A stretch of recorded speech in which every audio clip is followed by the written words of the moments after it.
Lo so, da cosa lo deduce io che sei da lì? Sono nati là, che se mi spiego l'origine della storia, sì, siccome che avevamo il campanile che era fatto a Cosano, a Masteo, è presente. Solo che era una cornice una volta, ai tempi di quella del Medioevo dicevano, che era una cornice che col vento di usei che è venuto, che ha portato i samessi in radice. E là io cominciai a piantarlo e quando volte fu una storia delle radici. Mi credi che proprio selezionasse era stata... dopo la tecnica no, via, capito. Ma chi la raccontava questa storia? Dai vecchi, ancora dai vecchi. Io sono sempre stato da Rossone, quindi... Sì, sempre nato. Come si chiama? Nato sono Pilon. Pilon, da Rossone. Lo so.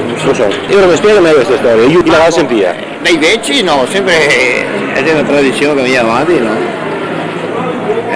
Ma l'ho sentito, ho letto su un libro che è stato Van den Borre a inventarlo. È vero. Perché Van den Borre abita anche io sulla zona. Ma che dice niente vero? Che mi sono sempre che storia dicevano che è stato il figlio che ha portato i samesi e uno che comincia a impiantarle avanti e viene fuori la storia là. Insomma, la patria della radice è Rossone. Sì. Questo non avete dubbi? Non avete dubbi, le partite da Rossone. E di fatto dicendo sono le radici, no, è probabile. E di Van den Borre invece? Io non l'ho mai sentito? No, non ho mai sentito.